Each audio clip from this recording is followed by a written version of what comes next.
Thieves are different in South But Africa. I'm telling you, bro, it's next level, bro. Next level.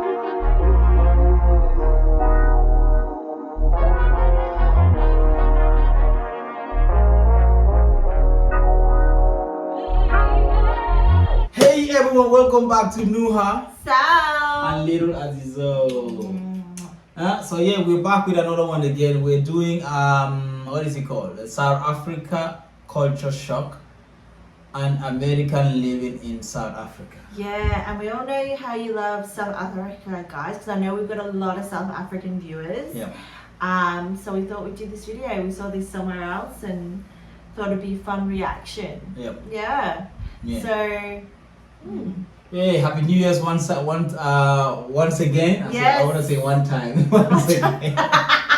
Once again, Happy New Year, guys. Yeah, Happy New Year's, guys, man. And thanks to everyone that has subscribed to our YouTube, man. Thank you so much. We're all family now. That's our family. Yes, and I hope you've been enjoying my, what are they called again? Shorts. Shorts of I've been getting into the shorts, guys, because we've been taking a while before we could record some videos. Yeah. So I'm going to try and bring you shorts about our lives. I hope you're enjoying it. Yeah.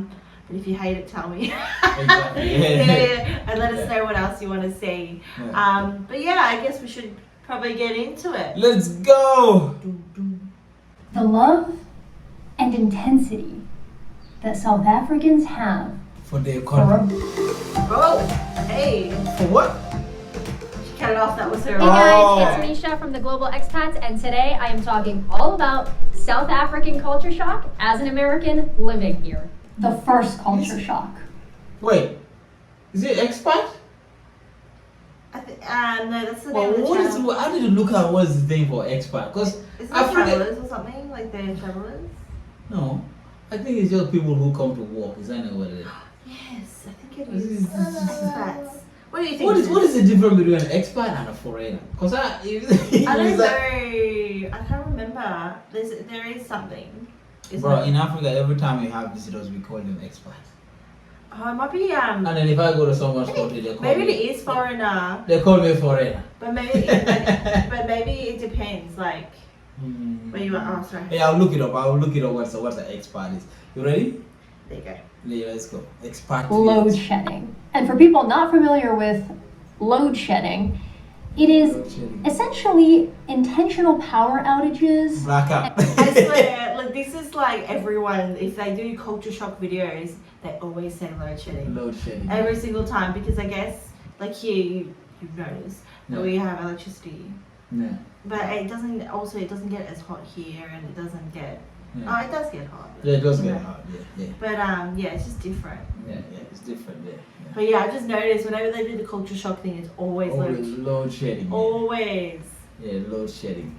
And where we live, the water pump is connected to the electricity.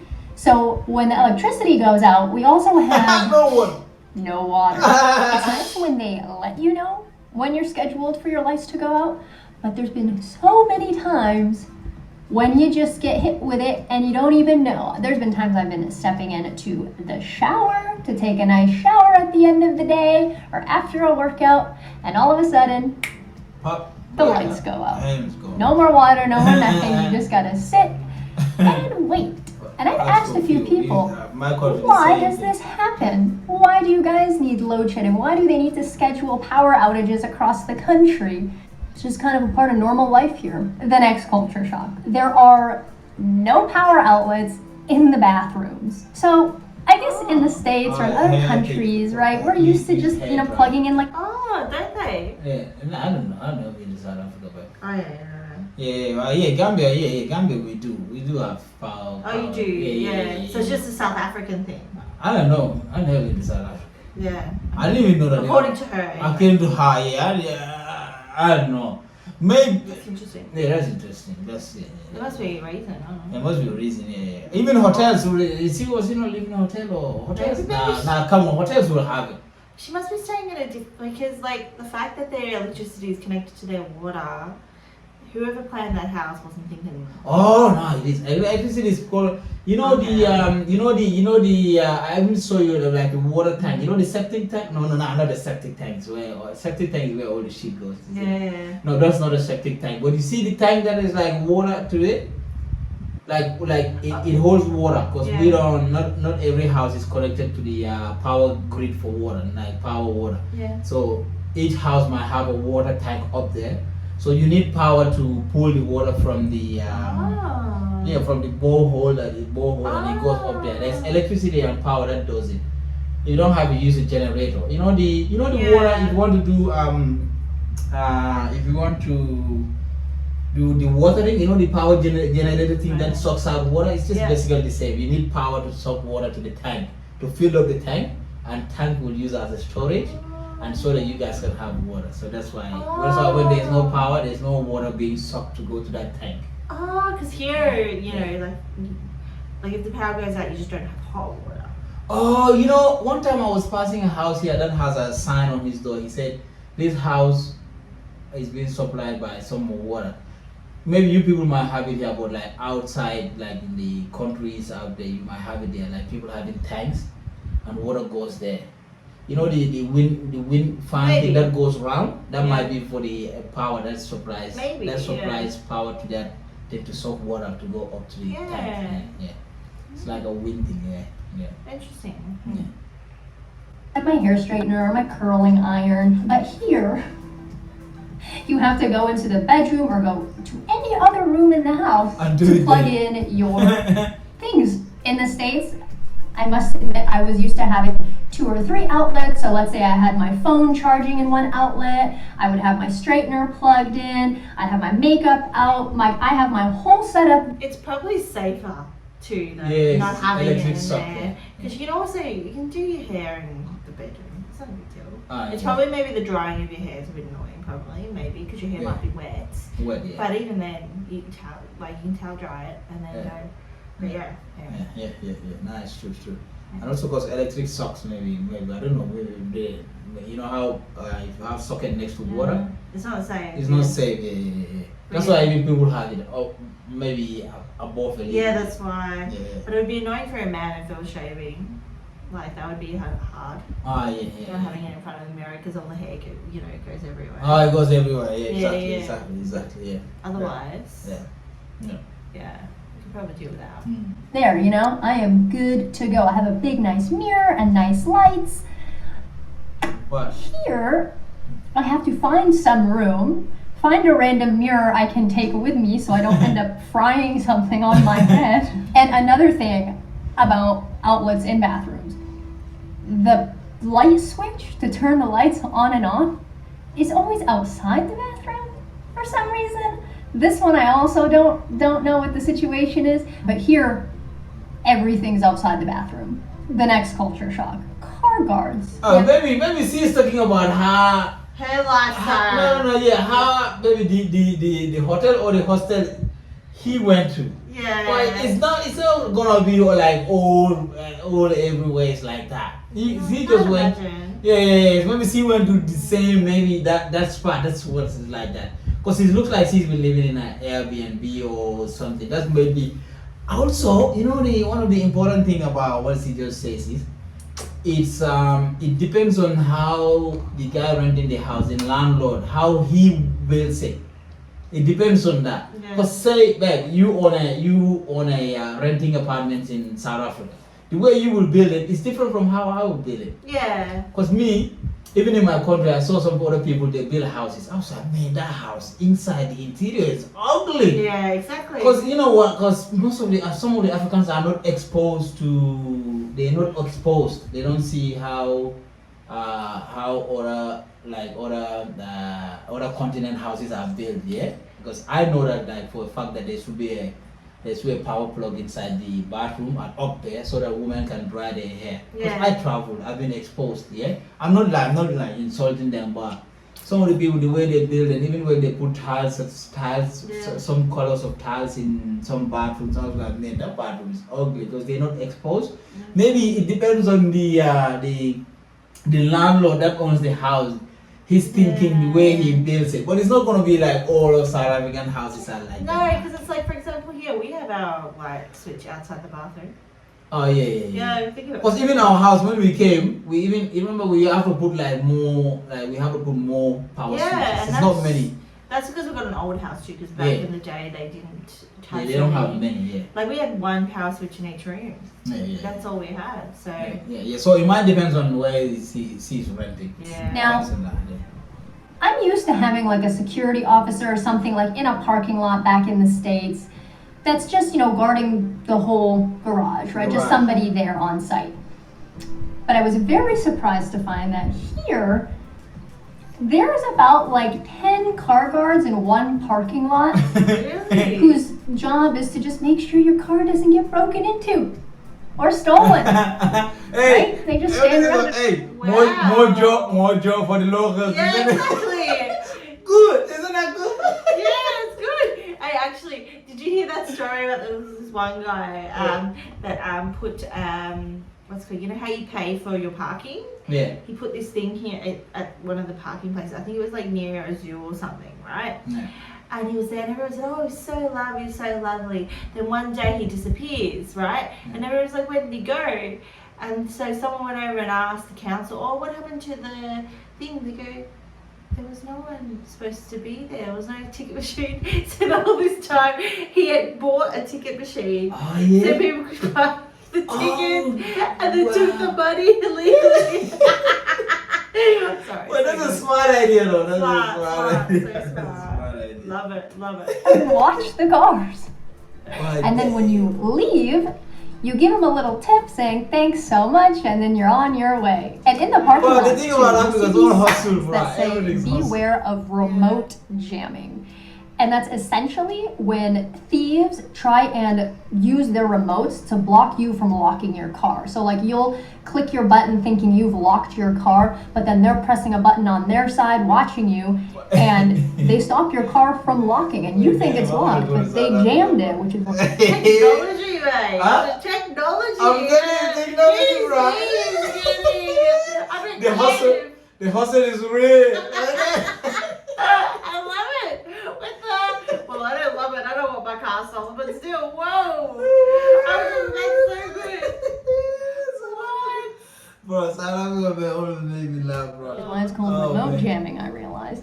And then they go jack your car while you're in the store. So I guess it's a good thing that there's car guards, but this whole situation was a little bit of a shock to me. Thieves are different in South But Africa. I'm telling you, bro, it's next level, bro. Next level smartness. Oh my god. Sorry, this is, that's so good. I've never heard of that. I must admit, the next culture shock. The love and intensity that South Africans have for a braai. Now, I learned very quickly that one must never, ever, ever call a braai a barbecue. Never. That's what I'm saying. South Africans love their braai. Is that what it is? Apparently, Yeah, it's it's a million times better than a barbecue. It's basically an open grill with lots and lots of delicious meat. And I don't think you will get chewed out faster for anything at all Where does the word like braai calling a come from? braai a barbecue. Unless an We island. want to know in the comment section, where did the word braai come from? Yeah, I'm curious. What Braai. is that? Is that just short for barbecue, or is that? Yeah, it wouldn't be an acronym, would it? No. Yeah, it might be. Maybe it might be for a word from Netherlands. Because you know how the Netherlands come to South Africa, braai. It must be a Dutch name for braai. Or it could be something like, you know how in Australia we shorten everything, where we don't. Oh yeah, braai. Maybe it's just. We'll put it in the comment section. Yeah, if you guys, or it must be one of the. Yeah, put it in the comments. Local languages. Yeah. Yeah. I learned really quickly. The next culture shock made me feel like I don't even speak English. The amount of slang and different words that are used here that are in English, but I cannot understand anything. Right. Can't understand a word or like what's going on. They have so many different words for things that I call them something completely different. Like, they call it a costume, which to me means Halloween. But here, it means swimsuit. Robots are not robots like I thought. They are traffic lights. An oak is a guy. A cherry is a girl. Theater is not, in fact, Broadway theater or even a movie theater. It's surgery, which I'll admit makes surgery sound a lot. Oh, we say that. What is it? Theater. Yeah, you go to theater. You're going to the theater and you're going to. I've heard that before. And I think I've heard that in American shows too. Yeah.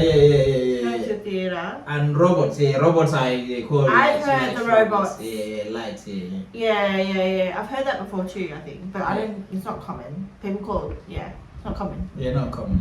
Yeah. More fun, but that one's pretty misleading and a lot less fun than seeing a movie. A jersey is not a sports jersey. It's a sweater. Dosing is sleeping. Joling is partying. And there's a whole range of words that make me feel like I don't speak English at all. To give you an example, a South African might say, I was at the robot on the main road, and I saw this cherry driving a bucky wearing nothing but a costume with some oak in the front seat chowing on a stick of biltong. Let me translate. You were at the traffic light on the main road and you saw some girl driving a truck wearing nothing but a swimsuit with some guy in the front seat eating some biltong. So before I wouldn't really be able to understand the conversations going around me, hanging out around the braai. But now What's biltong? I was waiting for her to translate biltong. And then she did it. And I was like, please put it in the comments. Tell us what it is. Tell us what it is in the comment section. Yeah. I know, biltong. Biltong. Okay. Obviously, it's Yeah. I know the blue tongue. The blue tongue. The lizard. Yes. Blue tongue. Yeah. Blue lizard. Well, I feel like I'm pretty much a pro at translating these kinds of sentences. The next culture shock. The rules of the road. So this was a big shock for me because not only do they drive on the opposite side of the car and the road than I'm used to, but all the cars are pretty much stick shift. And in America, everything's pretty much automatic. So never in my life have I driven a stick shift, nor on the opposite side of the car. That's manual. They call manual stick shift. Yeah, I'm guessing. Oh. Because there's manuals. A lot of manuals. We have kind of. Yeah, I think most of the trucks and utes have them. Most of the trucks and utes and the vans are manual. So more the people that are just going to walk. They have automatics. Automatic, yeah. Automatics. If you work in the other industry. Trucks and that have manual. Oh, that's what it's called. Stick shift. Oh, stick. Because the stick goes a good. Yeah, that's what I'm guessing it's and then it shift to a gear. Yeah. That's what it's called. You see, we also know a word. Yeah, well, here also they call it manual. It's also a culture shock. Yeah, well, there would be because there's a lot of Australian words where Americans are like, what are you talking about? Yeah. It's like thongs. Yeah. No, we're not talking about underwear. We're talking about shoes, guys. Yeah. Thongs. Yeah. Thongs. Yeah. On the road, but Mateo did try to teach me. We made a pretty entertaining video on it. If you missed it, you can catch it here. I'm gonna give you a hint. I wasn't very good. So needless to say, I haven't driven in quite a while. And I realized here that when you're driving, it's actually more of a surprise to be on a street with no potholes. I mean, wow, if you're on a street with no potholes, where are you? There are so many potholes here. It is crazy. You straight up look like a drunk driver trying to get around. So not even little. It's like a whole crater in the middle of the street. And Try to maneuver. Nasty. Someone's being nasty over here. To deal with it. Stop spitting. Ouch. I still can't wait to go to South Africa. Huh? Yeah. Huh? That will take you to South Africa, okay? Up. And another fun thing that I've seen on the road is in the back of pickup trucks. Yeah, back of trucks, yeah. There could be a whole group of people just hanging out. Highway going very fast. They'll be sitting, maybe drinking. Sometimes there's even a full-on couch in the back. We go to work and that. If I see if here was back in my country and I see some guy that's working at a work site and he has a pickup truck and he said all the seats are full at the back, I jump out the back at the back. Yeah. Yeah. Wow. Yeah, you jump at the back and you sit there. It gives you a lift. This is extra courage. Oh. Yeah. In the bed of the truck, these guys are just sitting with their beers, hanging out, zooting down the highway. And I was like, oh. Not to mention, you can have like bottles open in your car. You can have your friends drinking in the car while you're driving, and it's like totally fine. But you gotta understand, the life in Africa is very chill, bro. I'm telling you, bro, very, very, very chill. People there are very laid back, and also we watched some African Americans that went to Ghana, and they went to like say they walk into a restaurant or takeaway joint, and the people are just full of. You know what that video I showed you of the French guy going to someone's stall, and this is that woman on her phone, and she's the owner of the stall. So the guy just go around and pick everything he wants, and even this guy that he was chatting with is also on her phone. Like he's also a Ghanaian guy, saying, "Oh, someone is at your stall here. You want to talk to a customer?" He said, "Oh, have you picked all what you needed?" Like people are very bad, chill.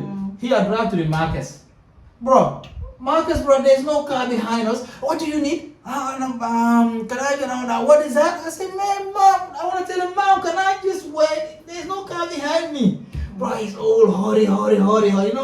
But Africa, it's like everything chill and laid back. So some African Americans went to a restaurant takeaway. Yeah. They said, oh, she's very slow. Oh, she's not asking us about like what do you guys want? What's the hurry up? What kind of drink you getting? Because Africans are very laid back, you're very like not rush, no rush.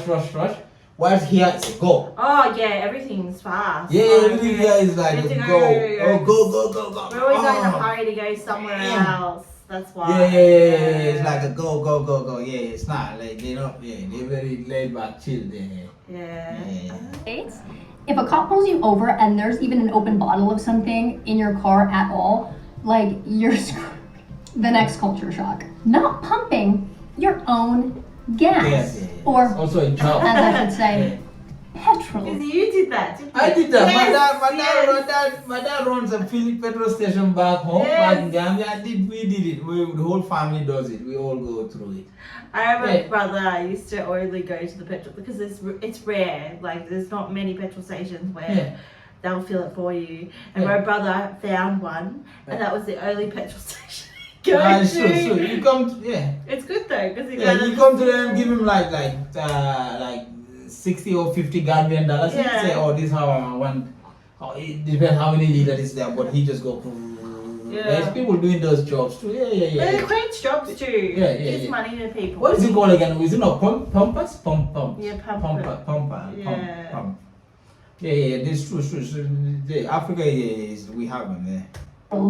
Also, side note, apparently it's not cold gas here. Also because this, technologically advanced. Like if say someone parked at the thing, there's a camera there. Here, if there's a camera there looking at his number plate. Yeah.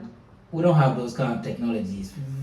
People are not up to there. Nobody's gonna buy those technologies to put a petrol station for someone to come and pump gas and then he'll go and pay. They don't have that. So it's rather that they have someone there. Yeah. I like this. Employment. That's a job. That's so true though, because that way they don't get any petrol. They don't get any petrol. They can't steal it because there's a they don't get any petrol. So someone has to be there. You pay money to him to say, oh, I want so amount, and then he will know how many liters. But because the machine is also there, how many amount of money that comes to that. Some doesn't even look at the liters, how many liters, but it's at the amount you gave him, that's the amount he's looking at the machine. Because the machine is just counting the liters and the amount of the machine until you stop right there. Like 60 bucks, it goes 60. Some bottles are going to come on top of it. That's just for the little bit of losses to the guy, but it's not going to be that much losses to the petrol station. Just some bottles and pens and little bit will go on top of it because he has to stop, yeah? Yeah. Yeah, but it's not many big losses. So but he put 60 that Gambian dollars you gave him, that's 60 he's gonna put in your tank. So butoots like Gambian butoots or cents will go on top of it. But So in the States, one of the first things I learned how to do when I started driving was fill up my car with gas. I would roll up to the station, pull over, take the thing out, pick what I wanted, pay, pump it, stand there. Sometimes I'd get the squeegee and clean my windows while I waited. And when I was done, that was it. Cool, right? But here, you roll up to the spot, you roll your window down, and you tell the guy, hey, I need diesel, I need petrol, I need this.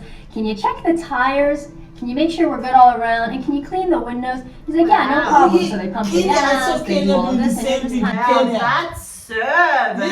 Yeah, Kenya also does the same. That's good though. You remember that girl traveling from Kenya to Rwanda? Yeah. Yeah, her trips, you stop at petrol station, they'll do her all that service, like check my tires, check my everything. Yeah. The girl, the YouTube girl that I showed you, the Kenyan YouTube girl, she does that. Yeah. I saw it first time in Kenya, but Gambia doesn't have that though. Gambia have to go to the tire shop and do that tire shop. But I saw the same service in Kenya. That's cool though. That's cool, man. That's really cool. Yeah, that's cool. Just kind of sitting there, just waiting. And then when it's done, they bring the card machine to your window and you pay and then you're on your way. So this was a big one for me because I am definitely not used to having other people pump my gas and do, oh, that sounded bad. Right. The next culture shock. In States in America, when your wheel fall off, you will do it yourself. Nobody's talking with you. Exactly. I'm just joking. There are electric fences everywhere. And there are also burglar guards on every window. Fences even and the tiny fences ones. too. So the heightened security here is no joke. It really shocked me when I got here because I felt like everything was behind a fence or a guard or something. It's a little intense. Now in the States, honestly, on the windows, all I'm used to having is like a screen to keep the bugs out. And then we have a lock on the front door and a lock on the back door. And that's like pretty much it. And we have an alarm system that we'll put on if we're leaving. But here, everything's behind some sort of security, fences. Sometimes double fences, all this kind of craziness. That's definitely something I'm not used to. I don't know if Americans are also more trusting. I have no idea, but I'm like, man, I kind of feel like we live in a fortified castle here. The next shock is all about food and booze. First of all, I thought bull tongue was the tongue of a bull. I really did, until I saw the spelling, and I was like, is it? What is that? And then I had some, and I was like, oh, no, that's not what it is. It's just dried meat. It's like, oh, and I'm gonna get sliced. It's not like beef jerky. But to anybody who knows what beef jerky is, that is the closest assimilation I can make for bull tongue. All the South Africans on here, I am very sorry that I made that comparison. Bull tongue is not beef jerky. It is way better. If you want to know why, we also made a video on that. You can catch it here. It is delicious, and yes, I was very happy to find out it was not the tongue of a bull, because then I would not have tried it. The next really shocking thing that I saw in a supermarket is walkie-talkies. It's chicken heads and chicken feet that they cook. But when I saw it in the bag, it honestly terrified me. Why, you see the chicken feet? I told you we eat everything back there. Yeah, baby's telling me he's trying to feed me everything slowly. He's got liver sitting in one of our dishes right now. Yeah, I went to the shop. Now you don't shop and I buy the liver and all the best. Oh gosh. And then there is Sal putting my intestines in the bin. Hey, well they were out of like. Oh man, see, I know you saw it, you were like, oh, I think it's off this intestine. Oh, you know how expensive that is at the shop, at the Nigerian shop? Okay. I love this. So, having tried that one, don't think I will. Now, when it comes to booze, something I found odd was that the bottle store is separate from the grocery store. So, I'm used to going into a grocery store and like buying everything I need, like wine, spirits, food, like whatever. It's all there. But here, it's outside. It's its own separate store. Yeah, so I thought that was pretty interesting. And another thing is that they sell beers in quarts, which is basically the size of my head. Wow. And in the States, I'm very much used to having my food, the waiter bringing the check, you look at it, you put your card in there, and you give it to them. And then they take it to the back, they run it, they bring it back to you, you sign, and you are good to go. But here, they will bring the card machine to your table, ring you up, you tell them how much you want to tip, and it's all done there. And the machine prints out the receipt, and you never, ever let your card out of your sight. Maybe Americans are a little too trusting with this one, I realize, because now the thought of someone taking my card away and ringing it somewhere in the back kind of freaks me out a little bit. The next shot was the measurements of time in South Africa. You have right now, just now, and now. Now is like a little bit more extended, like it's not like just now, it's a little bit longer than just now. And then right now is like, I actually don't even really hear them use that one too much. So understanding when people are going to be meeting you or arriving or something very much depends on your understanding of right now, just now, and now. And that's important because if someone's coming over and you don't have pants on and you got to put pants on, you know how much time you have to put your pants on. So that is it for my video on the biggest things I found to be culture shocks in South Africa. Oh man, what do you think? Oh, that was good. I'm sorry, guys. Little Aziz is getting a bit restless. It's like, we've been here so long. He's a big boy now. How many videos we did? 2, And also, make sure you guys like, share, subscribe, and and I hope you enjoyed that. And let us know what else we need to be watching and checking out. I think she did a lot about her apartment. I think. Don't you agree? I think she did a lot about.